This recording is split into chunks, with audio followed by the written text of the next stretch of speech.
Hello and welcome to my YouTube. This YouTube is remembering the years 1929 to 1939, known as the Great Depression. My mother was just 2 years old in 1929, and my father was 10 years old. My grandparents were all in their 30s. This is what they lived through. The Depression began in the fall of 1929 with the crash of the stock market, which started on October 24th.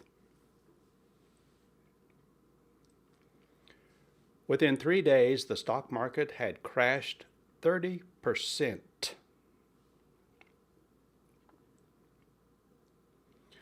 Over the next 3 years, the market lost 85% of its value. America wasn't the only country to suffer a depression. The United Kingdom, France, Germany, they also suffered. But look at the unemployment. It rose 600% in the United States, far worse than any of the European countries. Banks began to fail. People could not get their money.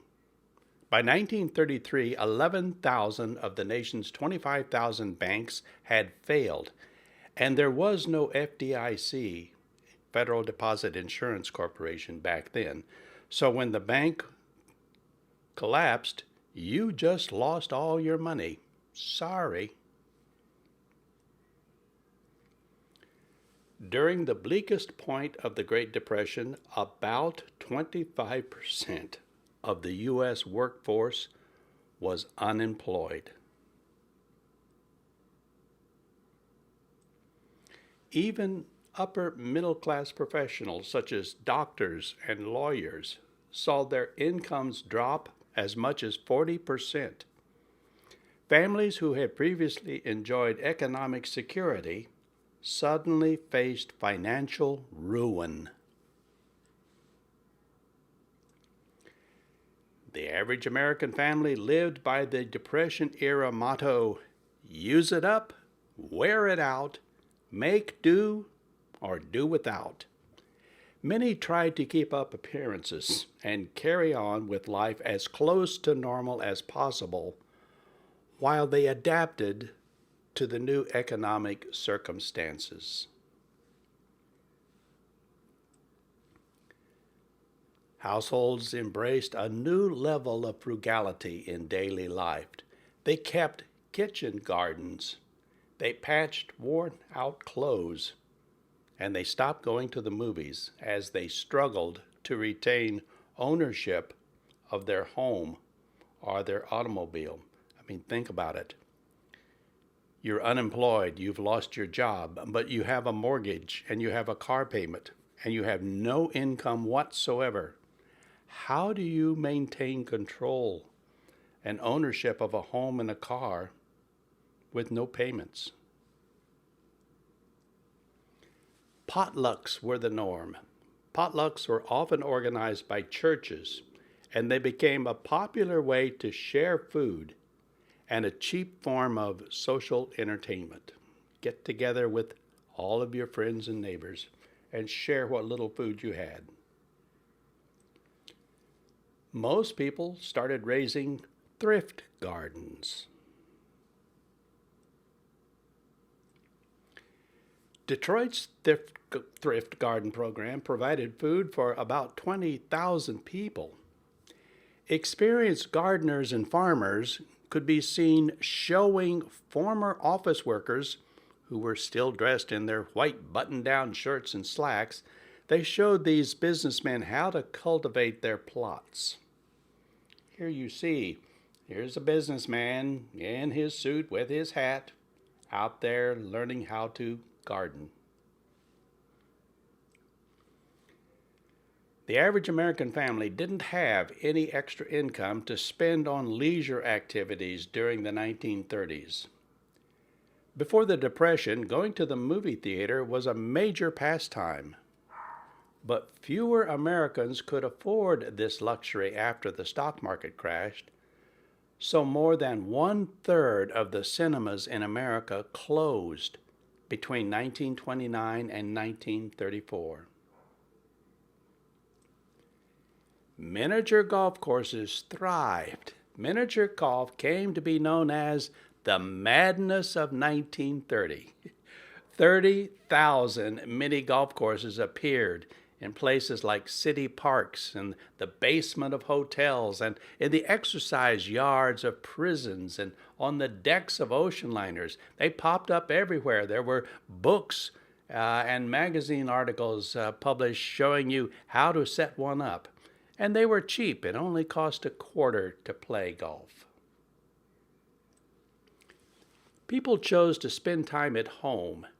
Neighbors got together to play cards and board games such as Scrabble and Monopoly, both of which were introduced during the 1930s, and they became very popular.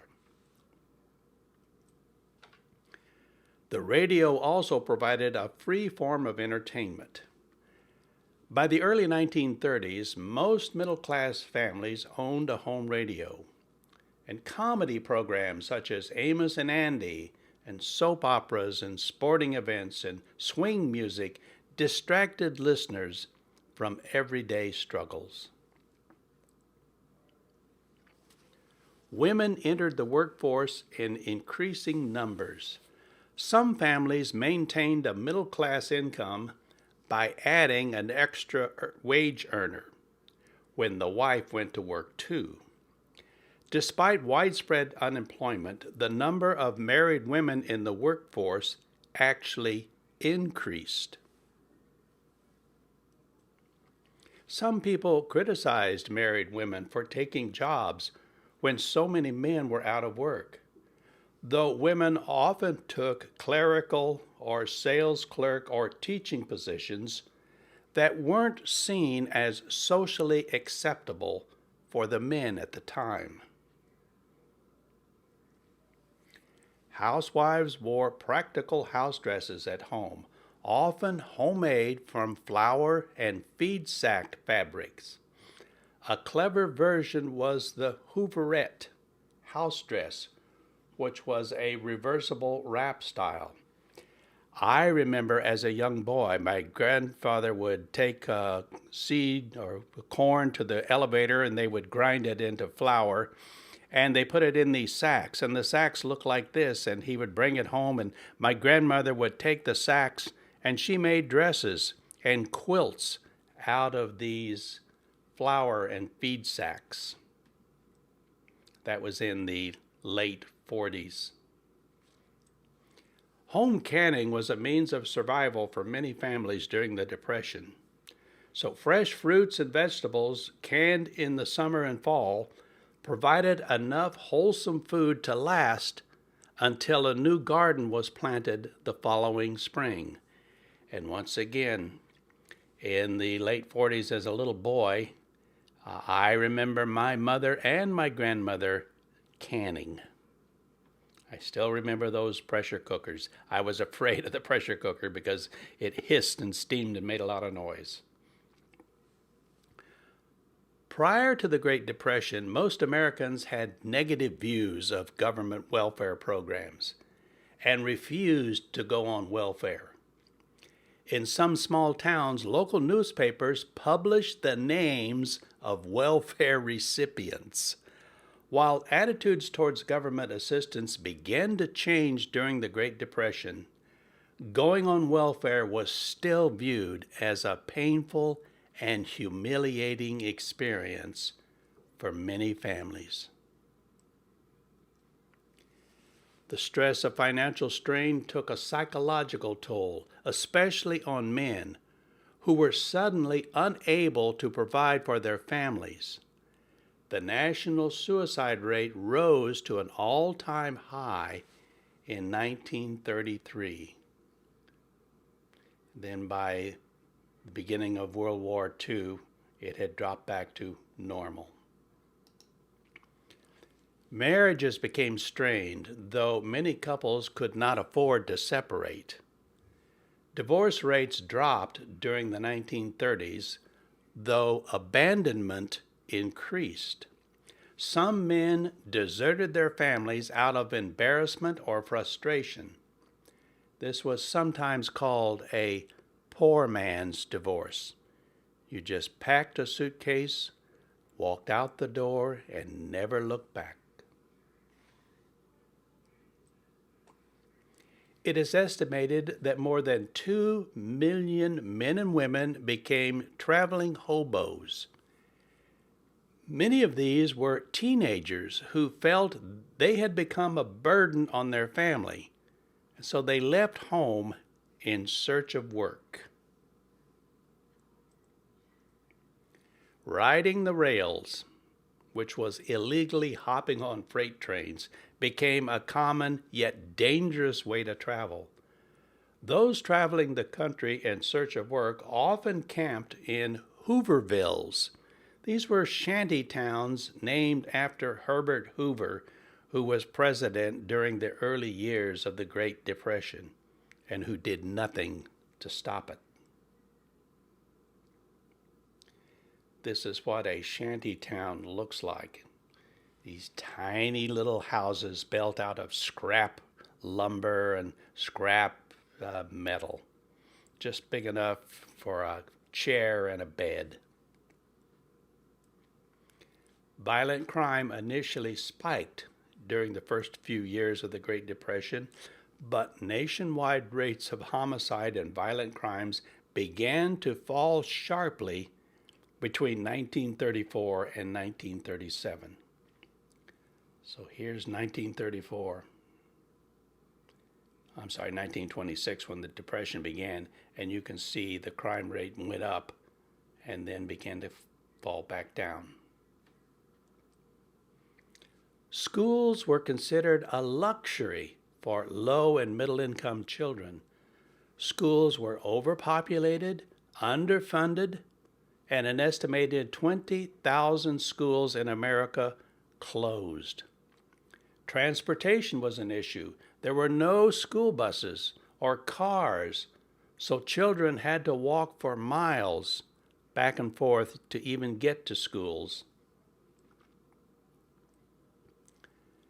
By 1933, the U.S. unemployment rate had risen to 25%, and about a third of the farmers in America had lost their land.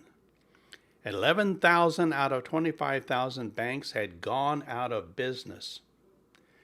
President Herbert Hoover was unwilling to interfere in the economy.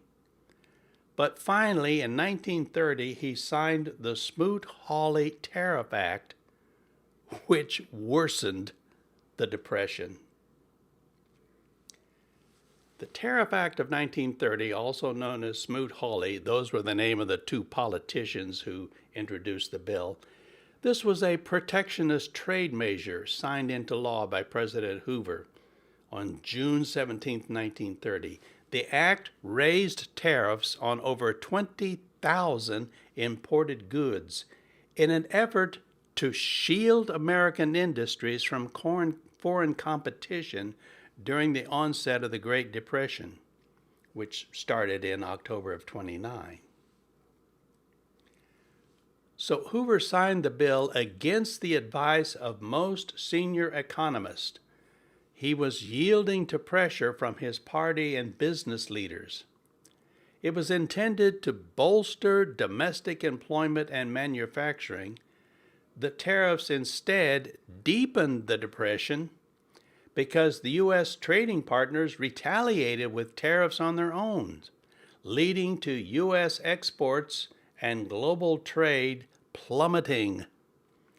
Economists and historians widely regard the act as a total disaster, and it remains a cautionary example of protectionist policy, especially today. Sounds familiar, doesn't it? The Smoot-Hawley Tariff Act raised tariffs on most U.S. imports. The stock market went down 30% immediately. Other countries raised their tariffs. Both imports and exports fell over 30%, which increased unemployment, which worsened the Great Depression. We should learn from history. As if things weren't bad enough in America, the Dust Bowl hit from 1930 to 1936. The Dust Bowl was caused by a combination of severe drought and human-made factors. For example, a failure to apply dry land farming methods. When the rain ceased, the farmers should have changed the way they were farming and the way they were cultivating and the plants, the crops they were planting, but they didn't. They just kept on farming the same old way, plowing up the ground. So wind erosion and the destruction of the natural topsoil by farmers is what led to the Dust Bowl. The topsoil simply blew away. Dust worked its way into even the most sealed homes, leaving a coating on food and skin and furniture. I mean, can you imagine walking out your door and seeing the dust piled all the way up to the windows of your house? The Dust Bowl forced tens of thousands of poverty-stricken families who were unable to pay mortgages or grow crops to abandon their farms, and losses reached $570 million per day by 1936. You couldn't raise a crop.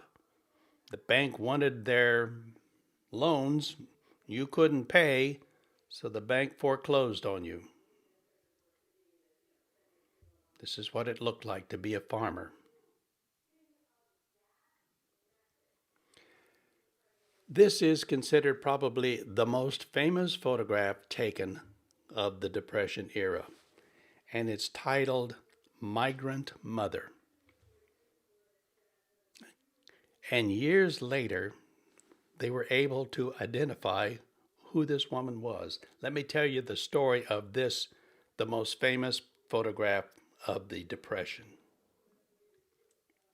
Migrant Mother is a photograph taken in 1936 in California by an American photographer, Dorothea Lange, during her time with the Resettlement Administration. Years later, they found out that the woman is Florence Owens Thompson, and she was a 26-year-old widow with 6 children when this photograph was taken.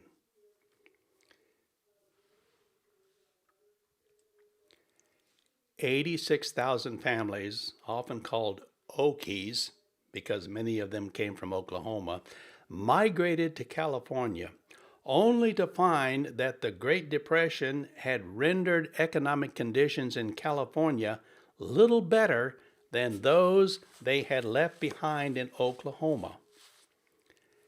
Today, about 12% of California's population is of Okie heritage. And by the way, this 86,000, there were more people, more Okies went to California than all the people in the gold rush. And this is what it looked like to be an Okie. You piled everything you owned or everything you could carry into or onto your car, and you took off for California.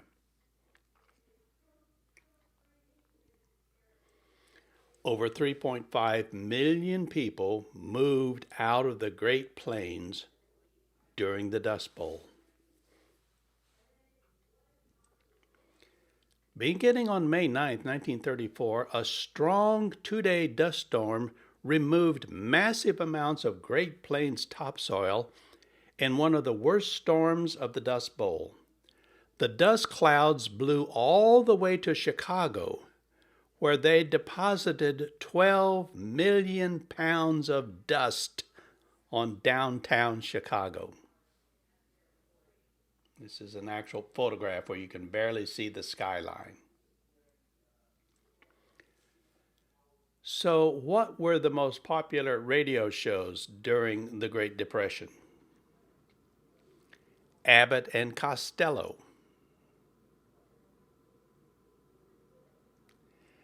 The original Amos and Andy. This show started in 1928 and went all the way up to 1943. And some people were always surprised to learn that Amos and Andy were two old white guys, Freeman Gosden and Charles Correll. Fibber McGee and Molly, popular for years and years.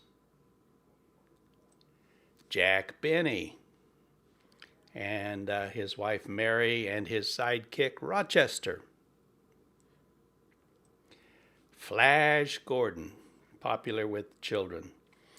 This guy, Gale Gordon, he was the first man to play the voice of Flash Gordon, but over the years there were a lot of actors who played Flash Gordon. In 1934, the average salary was at around $1,368. Let's convert that into today's dollars.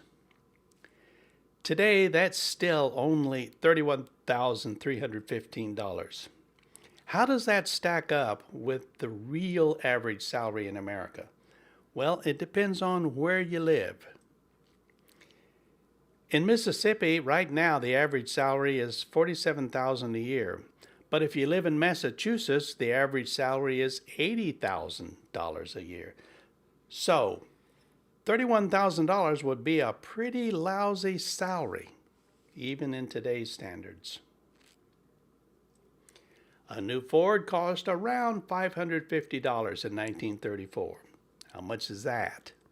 In today's dollars, that's still cheap. That's only a $12,781 car. A gallon of gas in 1934 cost 19 cents. We convert that to today's dollars, that's expensive. That's $4.42.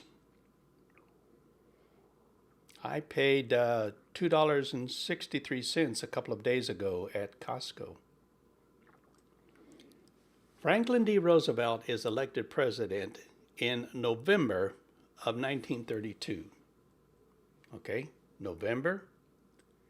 In February, 3 months later, Roosevelt escaped an assassination attempt by Giuseppe Zangara, who expressed a, quote, hate for all rulers.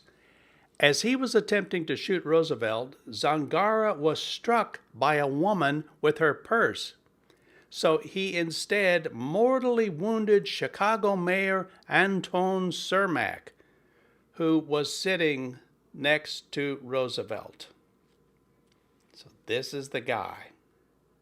Tried to shoot Roosevelt, he shot the mayor.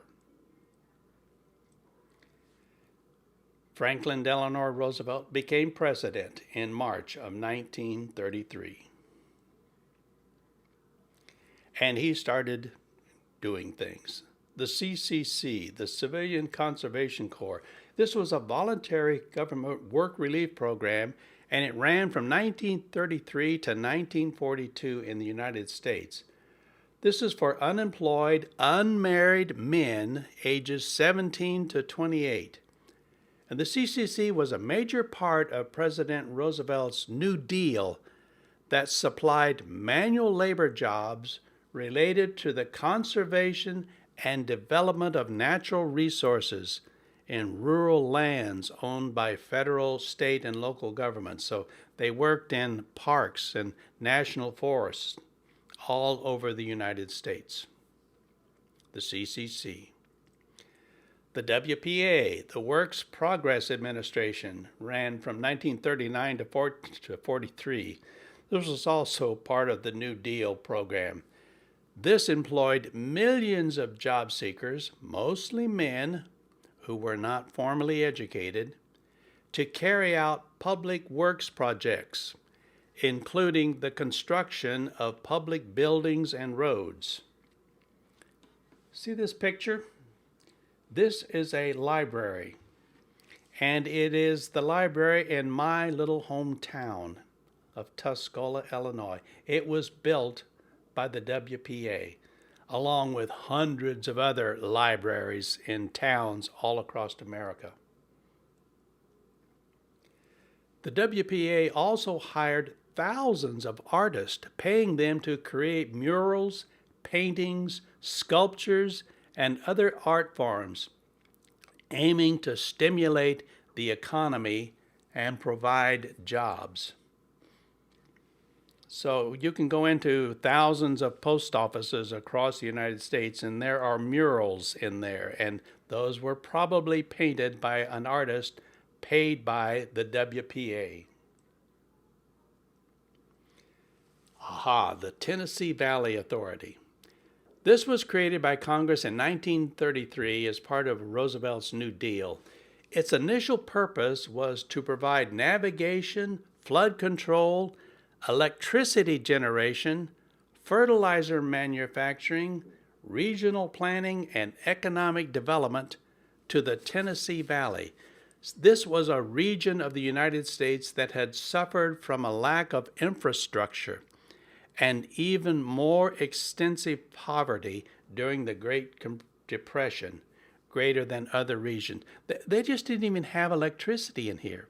So they built all of these dams to generate electricity to bring employment into this part of the United States, the TVA.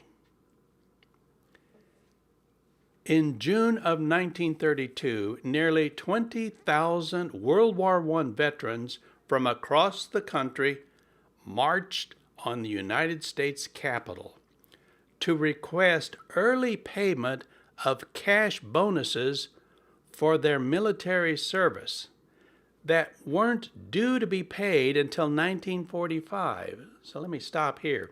So these are 20,000 men, American veterans of World War I. And when they got out of the service, they were promised these bonuses, but they said, we're not going to pay you the money until 1945. Well, these men were desperate. They were all unemployed. They were out of work. They had no money. So they went to Washington to demand that they be paid the bonuses now and not wait until 1945. The marchers, who the organizers called the Bonus Expeditionary Force, but who widely became known as the Bonus Army, they spent several days in Washington, D.C. pressing their case, but a congressional bill to pay the bonuses was defeated. So Congress said, nope, sorry boys, you're going to have to wait until 1945. So this is their camp. So what did the government do? The government decided to send the army into Washington, D.C.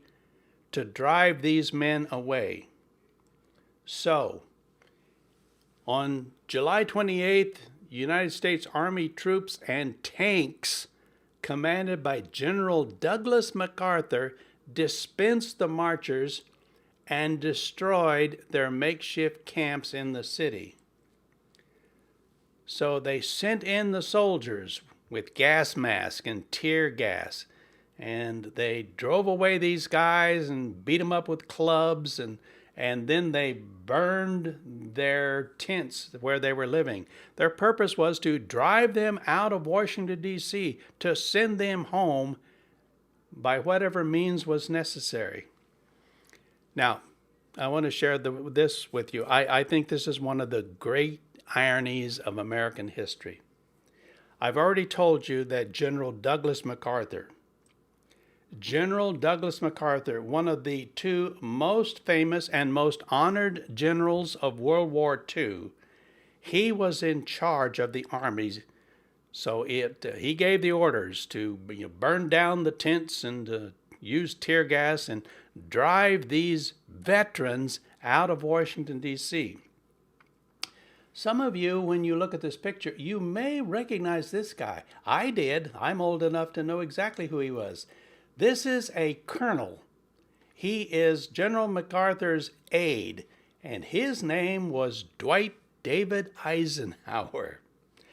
So here's the irony, my friends.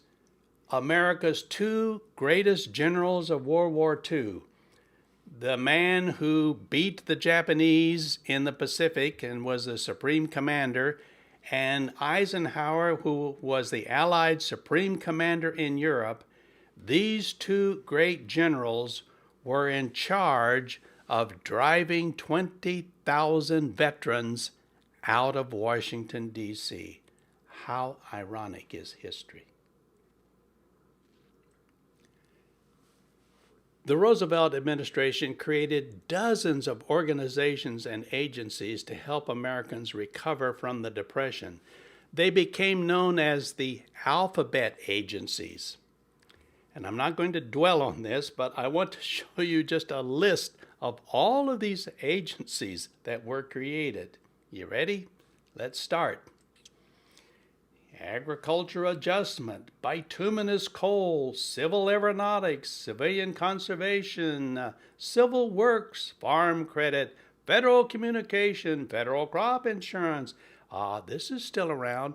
FDIC, Federal Deposit Insurance Corporation. When you and I go put money in a bank, our money is guaranteed by the U.S. government. So if the bank fails, I'll get thousands of dollars back thanks to this program, which was set up in 1933. It goes on. Federal Emergency Relief, Federal Farm, Federal Housing, Federal Loan, Federal Security Agencies, Federal Works, Homeowners, Maritime Labor, and it goes on. National Labor Board, National Railroad, National Recovery, National Resources, National Resource Committee, Planning Board, the National Youth Administration, Public Works Administration. And it goes on. Resettlement, rural electrification, reconstruction, railroad retirement, soil conservation, SEC. This is still around. The SEC, set up in 1934. Social Security Board, 1933. The Temporary National Economic Committee. And here's the end of it. The United States Employment, United States Housing, United States Maritime, WPA. So all of those agencies were set up to try to relieve the effects of the Great Depression. My final thoughts. Social Security was established in 1935 during the Great Depression. Trump and Musk are threatening your Social Security system. Musk called Social Security a Ponzi scheme. 71 million Americans currently receive Social Security payments, and 30% of them rely totally on Social Security payments to live on. For 2/3 of them, for 67% of them, Social Security provides half of their total income. So I'm asking people to do something. Write your senator, write your congressman. Don't bother emailing. Some 20-something volunteer office intern will read your email and file it.